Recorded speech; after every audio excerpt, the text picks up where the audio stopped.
Hi hello welcome to post 360. నేను మీ మురళీరాపల్లి.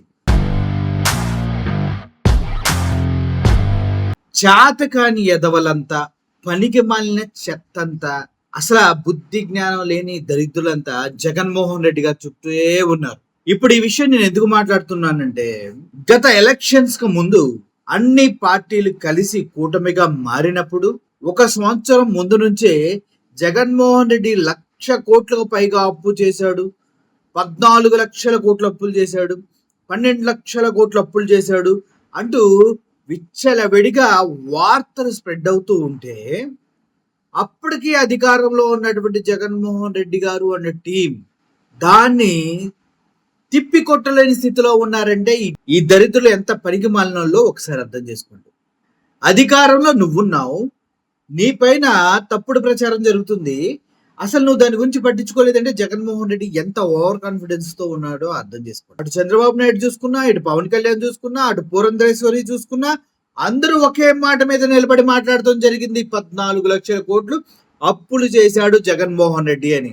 14 లక్షల కోట్లు అప్పులు చేశాడని అంతా విచ్చలవిడిగా బహిరంగంగా సిగ్గు లేకుండా అబద్ధ ప్రచారాలు చేస్తుంటే దాన్ని కనీసం కాదురా ఇంత చేసామని చెప్పే దమ్ము, ధైర్యం, సిగ్గు, శరం లేని యదవ మందంతా జగన్మోహన్ రెడ్డి గారి పక్కన చేరింది. భజన చేస్తూ జగన్మోహన్ రెడ్డి గారు కూడా ప్రజలకి నేను అన్ని ఇచ్చానులే, అన్ని ఇచ్చానులే, వాడు ఏం చెప్తే ఎందుకు నమ్ముతాడులే, నమ్మర్లే అని ఓవర్ కాన్ఫిడెన్స్ తోటి చాలా ఎక్కువ చేశారనమాట.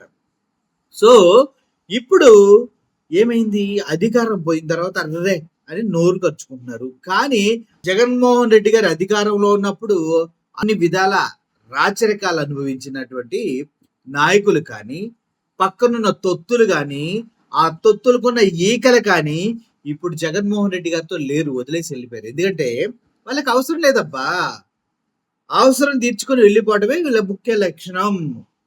అది తెలియక జగన్మోహన్ రెడ్డి వాళ్ళని పక్కన పెట్టుకుని, అసలు ఒక నాయకుడికి ముందు చూపు లేకపోతే ఎలా ఉంటుందో అది జగన్మోహన్ రెడ్డి గారి గురించి కరెక్ట్గా చెప్పొచ్చు. రాజకీయంగా ఎదుటి వ్యక్తి నీ పైన చేస్తున్న దాడికి నువ్వు ప్రతి దాడి చేయలేనప్పుడు నువ్వు చేతకానుడివి. నీ కార్యకర్తల్ని పిచ్చలవిడిగా చిత్రహింసలు పెడుతుంటే చూస్తూ ఊరుకున్న నువ్వు చేతకానుడివి.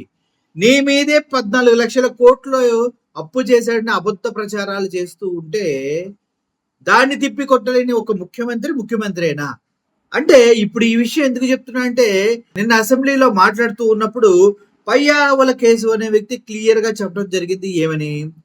కేవలం జగన్మోహన్ రెడ్డి గారు చేసింది అప్పు 3,50,000 కోట్ల పైనే, అంతకు మించి చెయ్యలేదు. 3,50,000 కోట్లు అంతే. అంతకుముందు చంద్రబాబు నాయుడు గారు కూడా 2,50,000 కోట్లతోనే జగన్మోహన్ రెడ్డి గారికి అధికారాన్ని ఇచ్చారు.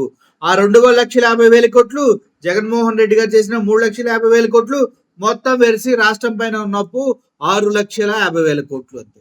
6 లక్షల కోట్లు ఉన్న అప్పుని 14 లక్షల కోట్లు అని చెప్తూ ఉంటే దాన్ని ఖండించలేని రాజకీయ పార్టీ ఉన్నట్ట సచ్చినట్ల అందుట్లో ఉన్న అధికారులు వాళ్ళ అధికారులైనా అడక్కు తినే వాళ్ళ. మినిమం ఖండించే తత్వం లేని వాళ్ళని పక్కన పెట్టుకుని జగన్మోహన్ రెడ్డి ఈ రాష్ట్రాన్ని ఏలాలని ఎలా అనుకున్నాడు? అసలు నీ వెనక ఏం జరుగుతుందో, అసలు ఈవీఎంలు ఎలా ట్యాంపర్ అవుతున్నాయో ఏంటో ఆ విషయం కూడా తెలుసుకోవాలి. నీ ఇంటెలిజెన్స్ నీకెందుకు? అధికారంలో ఉన్న జగన్మోహన్ రెడ్డి గారికి మినిమం సెన్స్ లేదా అంటే? ఎస్, లేదు. అది ప్రజలకు మంచి చేసామంటూ వచ్చిన ఓవర్ కాన్ఫిడెన్స్ తెలియదు, లేదంటే నాకన్నా తెలివిగల ఆవిడెవడో నేనేమైనా చేయగలననే ఓవర్ కాన్ఫిడెన్స్ తెలియదు. కానీ మొత్తానికి తన పైన జరుగుతున్నటువంటి అసత్య ప్రచారాన్ని కనీసం తిప్పి కొట్టలేని స్థితిలో ఉన్నటువంటి జగన్మోహన్ రెడ్డి అనే వ్యక్తి రాష్ట్రానికి సీఎంగా ఉండడానికి కూడా అనర్హుడేమో నాకు తెలిసి. అటువైపు పార్టీ వాళ్ళు అసత్య ప్రచారాలు చేస్తుంటే దాన్ని తిప్పి కొట్టలేనోడు ఎందుకు పనికి వస్తాడు?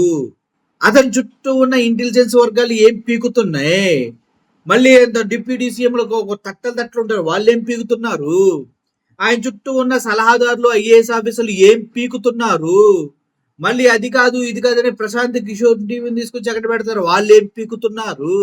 వీళ్ళందరితో ఏం పీకించుకోవడానికి జగన్మోహన్ రెడ్డి సీఎం పదవిలో ఉండి అసత్య ప్రచారాలని అడ్డుకోలేకపోయాడు. ఒక విషయం మాత్రం క్లియర్, నిన్న పయ్యావుల కేసు అంత క్లియర్ గా చెప్తూ ఉన్నప్పుడు అరే కనీసం దాన్ని అరే ఇది కదా మనం చేసింది, దీని కదా మనం 6,50,000 కోట్లే కదా ఉంది, మళ్ళీ దాన్ని 14,00,000 కోట్లని ఎలా చెప్పారు అని మాట్లాడే నాయకుడు కూడా లేడు కదా మీ దగ్గర. మరి మీరేంటి అధికారంలోకి వస్తాం, మళ్ళీ బొక్కొస్తారు మీరు అధికారంలోకి.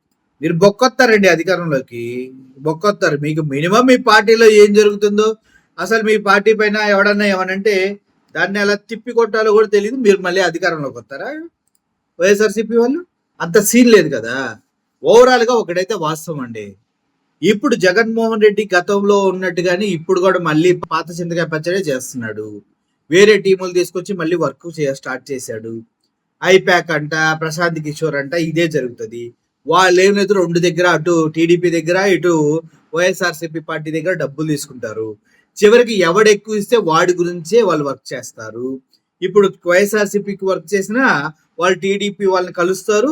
టీడీపీ వాళ్ళు వైఎస్ఆర్సీపీలో ఉన్న లొసుకులు చెప్పమంటారు. ఆ లొసుకులు తీసుకెళ్లి వీళ్ళు వాళ్ళకి చెప్తారు. వాళ్ళు వచ్చి ఆ లొసుకుల్ని బయటపెట్టి వైఎస్ఆర్సీపీ పార్టీ పైన దుమ్మెత్తి ధ్వజమెత్తి పోస్తూనే ఉంటారు. ఈ ప్రశాంత్ కిషోర్ టీము, ఐపాక్ టీంలో బిజినెస్సే అది. ఆ మినిమం ఆలోచన కూడా జగన్మోహన్ రెడ్డికి మళ్ళీ రాకుండా మళ్ళీ అదే ఐపాక్ టీంని తీసుకొచ్చి వాళ్ళకి ఒక ఆఫీస్ ఇచ్చి అసలు ఏంది అసలు నాకు అర్థం కాదు. అరే పొద్దున్న లేచి నుంచి కష్టపడుతున్నారు సోషల్ మీడియా, నిన్నేమన్నంటే అసలు సింహం గర్జించినట్టు నీ వెనకాలండి గర్జిస్తున్నారు, నీ ముందు నడిపిస్తున్నారు, నీకు జరిగిన ప్రతి అన్యాయాన్ని ప్రశ్నిస్తున్నారంటే ఆ సోషల్ మీడియా గురించి అసలు పట్టించుకోలేదు. అసలు ఈయనకి కావాల్సింది ఏంటంటే భజన కావాలి. జగన్మోహన్ రెడ్డికి కూడా భజన. వాడు రావులే చేస్తారు, మీరింత అని చెప్పాలి. అయిపోయాడు ముడ్డి ఇంత సొరడు అవ్వాలా, అమ్మ నేనే మళ్ళీ సీఎం అని ఫీలింగ్ లోకి వెళ్ళాలా, మళ్ళీ మళ్ళీ అటర్ ఫ్లాప్ కిందకి రావాలా, మళ్ళీ వచ్చిన తర్వాత మళ్ళీ బ్యాడ్ ప్లే ఆడవాలా. నేను మళ్ళీ కార్యకర్తలకి హెల్ప్ చేస్తాను, మళ్ళీ కార్యకర్తలే నాకన్నీ, ఐపాక్ టీం కాదు.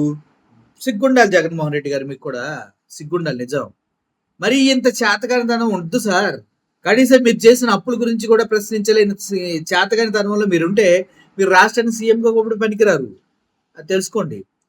సంక్షేమం ఇచ్చి అధికారంలోకి రావాలనుకున్నారు, ఒక్క ఈవీఎంలు మీ జీవితాన్ని మార్చేసాయి. నెక్స్ట్ కూడా ఉండవని నమ్మకం ఏంటి? నెక్స్ట్ కూడా ఈవీఎంలే ఉంటాయి. మళ్ళీ మీరు అధికారంలోకి ఎట్టేస్తారు. ఏదో 30 సంవత్సరాలు 25 సంవత్సరాలు ఏదో కళ్ళకంటం కాదు. ఆ కళ్ళను సాకారం చేసుకోవడానికి ముందు ప్లానింగ్ ఉండాలా, నీ పక్కన ఎవడ పెట్టుకోవాలో తెలియాలా, వాడు చేసే పనిని చూడాలా. అంతేగాని ఎవడో ఏదో చెప్పాడని ఐపాక్ని తెచ్చుకొచ్చి మళ్ళీ పక్కన పెట్టుకుంటూ ప్రశాంత్ కిషోర్ని తీసుకొచ్చి మళ్ళీ పక్కన పెట్టుకుంటున్నావు. చివరికి నీ సీక్రెట్స్ అన్ని మోసి పండుగుతారటు. నీ ప్లాన్ ఆఫ్ యాక్షన్ కూడా వాళ్ళే డిసైడ్ చేస్తారు. నువ్వేం చేయాలో, ఏం తినాలో, ఎలా నడవాలో, ఎలా మాట్లాడాలో, ఎలా ఉంగోలో, ఎలా తొంగోవాలో అన్ని వాళ్ళే చెప్తారు. వాళ్ళు చెప్పినట్టే నువ్వు చేస్తావు. చివరికి మళ్ళీ అన్ని పోయిన తర్వాత నాకు కార్యకర్తలే ముఖ్యం 3.0 చూస్తారు. ఇదేగా మళ్ళీ మీ పంచాయతీ, ఇదేగా. ఈవీఎంల పైన పోరాటం లేదు. అసలు కరెక్ట్గా చెప్పాలంటే దేనిపైన పోరాటం లేదు. గట్టిగా ప్రజల్లోకి వెళ్ళడానికి లేదు. 2 సార్లు బయటకు వచ్చామా, 3వసారి మూసుకొని కూర్చున్నామా. ఏమనంటే ఎవిడెన్స్లు పట్టుకొని మాట్లాడామా, ప్రజలకు ఎవిడెన్స్లు కూడా అవసరం లేదు. ఇప్పుడు నువ్వు ఎవిడెన్స్లు పట్టుకొని వస్తున్నావు, మాట్లాడుతున్నావు, వెళ్తున్నావు. ఆ ఎవిడెన్స్ని కౌంటర్ చేసే దమ్ము నిజంగా టీడీపీ వాళ్ళకి లేదు కాబట్టి మూసుకొని దాన్ని కూడా సప్రెస్ చేస్తున్నారు. అసెంబ్లీలోనే కనుక మనం కరెక్ట్గా చూసుకున్నట్లయితే బడ్జెట్ ఎంత అప్పులు ఉన్నాయని పయ్యావుల కేసు క్లియర్ గా 6,50,000 కోట్లు చేంజ్ అని చెప్తూ ఉంటే ఆ టాపిక్ ని డైవర్ట్ చేయడం కోసం చనిపోయిన వివేకానంద రెడ్డి ఇంటి వాచ్మ్యాన్ రంగయ్య టాపిక్ తీసుకొచ్చి గంట నడిపించారు అసెంబ్లీ.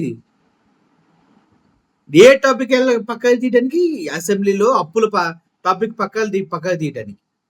అరే ఇటువంటి తెలివితేటలు ఉండాలి కదా రాజకీయ నాయకుడికి. ఎదుటివాడిని అట్లీస్ట్ 3 చేయాలి కదా, డివైడ్ డైవర్ట్. ఈ చేయకపోతే ఇంకెందుకు మనం డివైడ్ అండ్ డైవర్ట్ చేయకపోతే అవి చెయ్యం మనం. మనం ఎప్పుడు మన చుట్టూ భజన చేయాలా, మనం భజన చేయగానే ఇలా నేనే ఇంకో 30 సంవత్సరానికి కాలు ఎగరేయాలా. చివరికి వచ్చిన తర్వాత మళ్ళీ అప్పుడు ఆ తప్పు చేశాను 2.0లో చేయను. ఎవడకి కావాలి నీ 2.0? నువ్వు ఇచ్చే భిక్ష గురించి, నువ్వు చేసే తొక్క గురించి ఇక్కడ ఎవడో నీకోసం పనిచేయట్లేదంట వైఎస్ఆర్సీపీ పార్టీలో. అది కేవలం రాజశేఖర రెడ్డి గారి మీద ఉన్న అభిమానం, అది కంటిన్యూ చేస్తారన్న మీ పైన ఉన్న నమ్మకం. అరే ఇప్పుడు అదే లేదు. నీకు ఎప్పుడు పక్కన భజన చేసేవాళ్ళు పెద్దవాళ్ళు కావాలి. నీకు చుట్టుపక్కల ఉన్న వాళ్ళు మొత్తం ఎవడైతే నీకు సలహాలు ఇస్తాడో ఆ ఎరిపప్పులు కావాలా. కరెక్ట్గా ఎవడైతే మాట్లాడతాడో వాడు నీకు వద్దే వద్దు, ఎందుకంటే నీకు అమ్మ నచ్చదు. ఫస్ట్ నిన్ను మోస్తున్న సోషల్ మీడియాకి, కార్యకర్తలకి కరెక్ట్గా రెస్పాండ్ అవడం నేర్చుకో జగన్మోహన్ రెడ్డి. ఆ తర్వాత నీ ఇష్టం వచ్చింది చేసుకుంది. నీ దగ్గర ఎంత డబ్బున్నా ఈ 9 నెలలు 10 నెలల్లో నీ పార్టీ ఓడిపోయిన తర్వాత కూడా వాళ్ళపైన కేసులు పెడుతున్నా కూడా రక్తాలు వచ్చేలా కొడుతున్నా కూడా పిల్లల్ని దూరం చేసి కస్టోడియల్ టార్చర్ 5-6 రోజులు చేస్తున్నా కూడా ఒక్కొక్కరిని రిమాండ్కి పంపించి కుటుంబ వ్యవస్థల్ని బాధ పెడుతున్నా కూడా అరే జగన్మోహన్ రెడ్డి గారి దగ్గర ఒక నిజాయితీ ఉందిరా, దానికోసం మనం ఉండాలిరా అని వాడి శ్రమ పడుతుంటే నువ్వు ఇక్కడ నుంచి 2.0 3.0 4.0 ఎవరికి కావాలి? 2.4 ఎవరికి కావాలి? కనీసం ఇప్పుడన్నా మారు, నువ్వు కొద్దిగా ప్రజలకి దగ్గరగా ఉండటం కాదు ముఖ్యం, నీకు పార్టీకి కార్యకర్తలు సోషల్ మీడియా ఉంది దానికి దగ్గరగా ఉండు. నువ్వేమైనా చేస్తే వాళ్ళకి చెయ్యి. నిన్ను సీఎం చేసే వరకు వాడి భుజాలపైన నిన్ను మోస్తూ నీ పైన ఈగ వాలిన సోషల్ మీడియాలో కార్యకర్తలు అడ్డం నిలబడతారు. మళ్ళీ ఐపాక్ టీం తీసుకొని పక్కన కూర్చోబెట్టుకుంటావా? ఇంకా మారవు నువ్వు. ప్రజలు నీకు అవసరం లేదు. నీకెప్పుడు కార్పొరేట్ స్టైల్ కావాలి. వీళ్ళేమో ఊర మాసు ప్రజలు, వీళ్ళు నచ్చరు నీకు, అంతే కదా. సరే కానీ ఇదయ్యా, మొత్తానికి 6,50,000 కోట్ల అప్పులుంది రాష్ట్రం మీద. పయ్యావుల కేసు అసెంబ్లీలో ఒప్పుకోవడం జరిగింది. దాన్ని 14 లక్షల కోట్లని అసత్య ప్రచారం చేసింది చంద్రబాబు నాయుడు గారు, పవన్ కళ్యాణ్ అండ్ పురంధరేశ్వరి, లోకేష్. వీళ్ళపైన ఫ్యూచర్లో ఎటువంటి చర్యలైనా తీసుకునే అవకాశం ఉంది. దయచేసి ప్రజలందరూ గమనించవలసింది ఒకటే, మేము చెప్పేది నిజాలు మీ దగ్గరికి తీసుకొస్తున్నా, ఆ నిజాన్ని మీరు కాపాడాల్సిన అవసరం ఉంది. వాస్తవం వైపు నిలబడి గెలిపించవలసిన అవసరం ఎంతైనా ఉంది. Thank you for watching this video. Murali signing off. Thank you so much.